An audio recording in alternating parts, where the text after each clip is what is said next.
இன்று பிற்பகல் 3:30 மணிக்கு அமைச்சராக பொன்முடி பதவியேற்க உள்ளார். நேற்றைய தினம் உச்சநீதிமன்ற கண்டனத்தை அடுத்து பொன்முடியை பதவியேற்க அழைப்பு விடுத்துள்ளார் ஆளுநர் ரவி. அதனை நாம் அண்மை செய்தியாக பார்த்துக் கொண்டிருக்கின்றோம். சொத்து குவிப்பு வழக்கில் தண்டனை பெற்ற பொன்முடிக்கு கடந்த 11ஆம் தேதி உச்சநீதிமன்ற தீர்ப்பின்படி அவருடைய தண்டனையானது நிறுத்தி வைக்கப்பட்டிருந்தது. அதன் அடிப்படையில் அவர் எம்எல்ஏவாக பதவியேற்றார். இந்நிலையில் அவரை அமைச்சராக பதவியேற்க வேண்டும் என்று தமிழ்நாடு அரசு சார்பாக மனு தாக்கல் செய்யப்பட்டது. இந்நிலையில் இந்த மனு மீதாக இன்று ஆளுநர் அழைப்பு விடுத்துள்ளதை நாம் அண்மை செய்தியாக பார்த்துக் கொண்டிருக்கின்றோம். மேலும் கூடுதல் விவரம் நமது தலைமை செய்தி ஆசிரியர் தம்பி தமிழரசன் இணைகிறார். அவரிடம் கேட்டு பெறலாம். வணக்கம் தம்பி தமிழரசன். இன்றைய தினம் பொன்முடியை பதவியேற்க 3:30 மணிக்கு அழைப்பு விடுக்கப்பட்டுள்ளது. ஆளுநர் ஆர்.என். ரவி இந்த அழைப்பினை விடுத்துள்ளார்.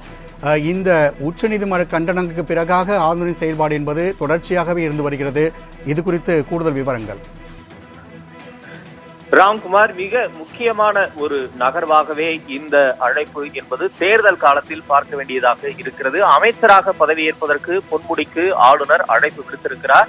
ஏறக்குறைய அரை மணி நேரத்திற்கு முன்பாக ஆளுநர் மாளிகையில் இருந்து அவருக்கு இந்த அழைப்பு சென்றிருப்பதான தகவல் நமக்கு கிடைத்திருக்கிறது. 2:30 மணி அளவில் இன்றைக்கு உச்சநீதிமன்றத்தில் இந்த வழக்கு என்பது விசாரணைக்கு வர உள்ள நிலையில் ஆளுநர் ஆர்.என். ரவி இன்று பிற்பகல் 3:30 மணி அளவில் பொன்முடிக்கு பதவி பிரமாணம் செய்து வைக்க அழைப்பு விடுத்திருக்கிறார்.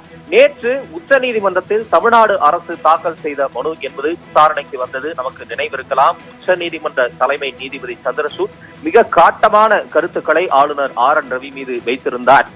அவர் உச்சநீதிமன்றத்திற்கும் மேம்பட்டவராக தன்னை நினைத்துக் கொண்டாரா என்பது உள்ளிட்ட பல்வேறு கடுமையான கேள்விகளை ஆளுநர் ஆர்.என். ரவியை நோக்கி அவர் எழுப்பியிருந்தார். நாளை ஒரு நாள் அவருக்கு அவகாசம், இல்லை என்றால் அடுத்து என்ன நடக்கும் என்று நாங்கள் சொல்வதற்கு இல்லை, என்ன உத்தரவு பிறப்பிப்போம் என்று சொல்வதற்கு இல்லை என்ற கருத்துக்களையும் நேற்று உச்சநீதிமன்றம் கூறியிருந்ததும் பெரிய அரசியல் விவாத பொருளாக உருவெடுத்திருந்தது. ஆளுநர் ஆர்.என். ரவி கடந்த மார்ச் 17ஆம் தேதி முதலமைச்சர் மு.க.ஸ்டாலின் எழுதிய கடிதத்திற்கு பதிலளித்திருந்தார். அதாவது உச்சநீதிமன்றத்தால் தண்டனை நிறுத்தி வைக்கப்பட்டிருக்கிறது, அதாவது குற்றவாளி என்ற தீர்ப்பும் முன்னாள் அமைச்சர் பொன்முடி மீதான தீர்ப்பு என்பது நிறுத்தி வைக்கப்பட்டிருப்பதால் அவருக்கு அமைச்சராக பதவி பிரமாணம் செய்து வைக்க வேண்டும் என்ற கடிதத்தை ஆளுநர் ஆர்.என். ரவிக்கு முதலமைச்சர் மு.க.ஸ்டாலின் எழுதியிருந்தார். மேலும் அமைச்சராக அவருக்கு பதவி பிரமாணம் செய்து வைக்க வேண்டும் என்ற ஒரு பரிந்துரையும் அவர் அனுப்பியிருந்தார். ஆனால் ஆளுநர் ஆர்.என். ரவி மார்ச் 17ஆம் தேதி அதற்கு பதிலளித்திருந்தார். மு.க.ஸ்டாலின் முதலமைச்சர் எழுதிய கடிதத்திற்கு பிறகு அவர் டெல்லி பயணம் மேற்கொண்டிருந்தார் என்பதும் குறிப்பிடத்தக்கது. மார்ச் 17ஆம் தேதி அவர் தனது பதிலை அனுப்பியிருந்தார். அதாவது இடைக்கால உத்தரவு என்பதால் முழுமையான தீர்ப்புக்கு பிறகு பதவி பிரமாணம் குறித்து நாம் முடிவெடுக்கலாம், அதுவரை பதவி பிரமாணம் செய்து வைக்க முடியாது இருந்தார். அதனை எதிர்த்து உச்சநீதிமன்றம் சென்றிருந்தது தமிழ்நாடு அரசு. அதற்கு நேற்று உச்சநீதிமன்றம் கடுமையான எதிர்வினையை ஆளுநர் ஆர்.என். ரவியை நோக்கி விடுத்திருந்த நிலையில் இன்று அந்த வழக்கு இன்னும் 2:30 மணி நேரம், அதாவது 2:30 மணி அளவில் வர இருக்கிறது. அதற்கு முன்பாக அரை மணி நேரத்திற்கு முன்பாக பொன்முடிக்கு பதவி பிரமாணம் செய்வதற்கான அழைப்பு ஆளுநர் மாளிகையில் இருந்து சென்றிருக்கிறது. 3:30 மணி அளவில் அவர் இன்றைக்கு அமைச்சராக பதவியேற்கிறார். உயர்கல்வித்துறை அமைச்சராக பொன்முடி இருந்தார். அவருக்கு எதிராக அவர் மனைவிக்கு எதிராகவும் சொத்து குவிப்பு வழக்கு என்பது சென்னை உயர்நீதிமன்றத்தில் தொடரப்பட்டு தீர்ப்பு வழங்கப்பட்டிருந்தது. 3 ஆண்டு சிறை தண்டனையும் 50 லட்சம் ரூபாய் அபராதமும் விதிக்கப்பட்ட நிலையில் அதனை எதிர்த்து மேல்முறையீட்டுக்காக உச்சநீதிமன்றத்தை நாடியிருந்தார் முன்னாள் அமைச்சர் பொன்முடி. அந்த மேல்முறையீட்டில்தான் அவருக்கான தண்டனை குற்றவாளி என்ற தீர்ப்பும் நிறுத்தி வைக்கப்பட்டது.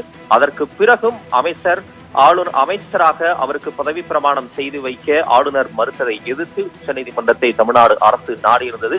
அதற்கு பிறகு தற்போது உச்சநீதிமன்றத்தின் இந்த கடுமையான கேள்வி விமர்சனம் அறிவுறுத்தலுக்கு பிறகாக அவர் இந்த முடிவை எடுத்திருக்கிறார். தேர்தல் சமயத்தில் இந்த முடிவு எடுக்கப்பட்டிருப்பது மிக முக்கியமானதாகவே பார்க்கப்படுகிறது. ஏற்கனவே ஆளுநர் ஆர்.என். ரவி மீது இந்த வழக்கு உட்பட தமிழ்நாடு அரசு தொடர்பான 3 வழக்குகளில் அவர் உச்சநீதிமன்றத்தின் கண்டனத்தை பெற்றிருந்தார் என்பதும் குறிப்பிடத்தக்கது. இதற்கு முன்பாக ராஜீவ் கொலை வழக்கில் கைது செய்யப்பட்டிருந்த 7 விடுதலையின் போதே ஆளுநர் வேண்டுமென்றே தாமதப்படுத்துகிறார். தமிழ்நாடு அமைச்சரவை முடிவெடுத்து பரிந்துரைத்த பிறகும் அவர் ஏன் தாமதப்படுத்துகிறார் என்ற ஒரு கேள்வி எடுத்திருந்தது. உச்சநீதிமன்றத்தை தமிழ்நாடு அரசு நாடியிருந்த பிறகாக ஆளுநர் உச்சநீதிமன்றத்தின் தமிழ்நாடு அமைச்சரவையின் முடிவுக்கு கட்டுப்பட்டவர் என்ற ஒரு உத்தரவை கொடுத்திருந்தது. அந்த அடிப்படையில் உச்சநீதிமன்றம் அவர்களை விடுதலை செய்ததும் நமக்கு நினைவிருக்கலாம். அது ஒரு முறை ஆளுநரை உச்சநீதிமன்றம் கண்டித்திருந்தது. அதற்கு பிறகு 2வது முறையாக தமிழ்நாடு அரசு அனுப்பி இருக்கக்கூடிய மசோதாக்கள் மீது ஒப்புதல் அளிக்காமல் அவர் காலம் தாழ்த்துகிறார் என்ற ஒரு பார்வை அரசியல் ரீதியிலான விமர்சனமும் தொடர்ந்து எழுந்து வந்த நிலையில் உச்சநீதிமன்றத்தை தமிழ்நாடு அரசு நாடியிருந்தது. கூடுதலாக கேரள அரசாங்கமும் பஞ்சாப் அரசாங்கமும் இதே போன்று உச்சநீதிமன்றத்தை நாடியிருந்தது. பாஜக ஆளாத மாநிலங்களில் ஆளுநர்கள் இரட்டை அரசாங்கத்தை நடத்துவதற்கு முனைகின்றனர் என்ற ஒரு குற்றச்சாட்டும் முன்வைக்கப்பட்டது. அந்த வழக்கின் போதும் உச்சநீதிமன்ற தலைமை நீதிபதி சந்திரசூட் மிக கடுமையான விமர்சனத்தை ஆளுநரின் செயல்பாடு மீது முன்வைத்திருந்தார். மக்களால் தேர்ந்தெடுக்கப்பட்டவர்கள் தமிழ்நாடு அரசாங்கத்தை சேர்ந்தவர்கள், எனவே ஆளுநர் மக்களால் தேர்ந்தெடுக்கப்பட்டவர் அல்ல, அவர் மத்திய அரசின் பிரதிநிதி மட்டுமே என்ற ஒரு கருத்தை கூறி தமிழ்நாடு அமைச்சரவையின் முடிவுக்கு அவர் கட்டுப்பட்டவர் என்ற ஒரு கருத்தையும் உச்சநீதிமன்றம் கூறியிருந்தது நமக்கு நினைவிருக்கலாம். அதனைத் தொடர்ந்து மூன்றாவது முறையாக தமிழ்நாடு அரசு எடுத்த முடிவை மறுத்திருக்கக்கூடிய ஆளுநருக்கு உச்சநீதிமன்றம் தனது கண்டனத்தையும் கண்டிப்பையும் நேற்று தெரிவித்திருந்த நிலையில் தற்போது பொன்முடி மணி அளவில் அமைச்சராக பதவியேற்க இருக்கிறார். உயர்கல்வித்துறை அமைச்சராக அவர் இருந்தார். இந்த தீர்ப்புக்கு பிறகு அமைச்சர் ராஜகண்ணப்பன் கூடுதலாக உயர்கல்வித்துறையை கவனித்து வருகிறார் என்பதும் குறிப்பிடத்தக்கது. இன்று பிற்பகல் அவர் அமைச்சராக பதவியேற்கிறார். உச்சநீதிமன்றத்தின் தீர்ப்புக்கு பிறகாக ஏற்கனவே திருக்கோவிலூர் தொகுதி, அவர் சட்டமன்ற உறுப்பினராக இருந்த திருக்கோவிலூர் தொகுதி காலியானதாக அறிவிக்கப்பட்டது. இந்த தீர்ப்புக்கு பிறகாக அவர் மீண்டும் எம்எல்ஏவாக இருப்பார் என்று சபாநாயகர் அப்பாவு அறிவித்திருந்தார். இந்த நிலைக்கு பிறகு அமைச்சர் பதவி குறித்த கேள்வி எழுந்திருந்தது. ஆளுநர் அதனை மறுத்திருந்த நிலையில் உச்சநீதிமன்றத்தின் கண்டிப்புக்கு பிறகு இன்று பிற்பகல் 3:30 மணி அளவில் அவர் அமைச்சராக பொறுப்பேற்க இருக்கிறார். இன்னும் சற்று நேரத்தில் உச்சநீதிமன்றத்தில் இந்த வழக்கு விசாரணைக்கு வர இருக்கக்கூடிய நிலையில் இந்த முடிவை ஆளுநர் எடுத்திருக்கிறார் என்பது குறிப்பிடத்தக்கது. அரசியல் களத்தில் இது அடுத்தடுத்த எதிர்வினைகளை எப்படி உருவாக்கப் போகிறது என்பதையும் பொறுத்திருந்து பார்க்கலாம். ராம்குமார், இன்று பிற்பகல் 3:30 மணிக்கு அமைச்சராக பொன்முடி பதவியேற்கிறார். அதனை நாம் அண்மை செய்தியாக பார்த்துக் கொண்டிருக்கின்றோம். உச்சநீதிமன்ற கண்டனத்தை அடுத்து பொன்முடி பதவியேற்பு விழா நடைபெற உள்ளது. மேலும் கூடுதல் விவரங்களோடு இணையாக நம்ம செய்த நந்தினி. வணக்கம் நந்தினி. நேற்று தினம் உச்சநீதிமன்றம் ஆளுநருக்கு கெடு விதித்த நிலையில் தற்பொழுது 3:30 மணிக்கு அமைச்சராக பொன்முடி பதவியேற்பார் என்ற தகவலை நாம் பார்க்க முடிகிறது. இது குறித்தான கூடுதல் விவரங்கள். வணக்கம். இன்று பிற்பகல் 3:30 மணி அளவில் ஆளுநர் மாளிகையில் அமைச்சர் பொன்முடி அமைச்சராக பதவியேற்க இருக்கிறார். அதிகாரப்பூர்வ அறிவிப்பு என்பது விரைவில் வெளியாகும் என எதிர்பார்க்கப்படுகிறது. சொத்து குவிப்பு வழக்கில் தண்டனை பெற்ற பொன்முடி உச்சநீதிமன்றத்தில் மேல்முறையீடு செய்ததில் அவரது தண்டனைக்கு தடை விதிக்கப்பட்டது. இதன் காரணமாக அவர் மீண்டும் சட்டமன்ற உறுப்பினராக இருக்கிறார்.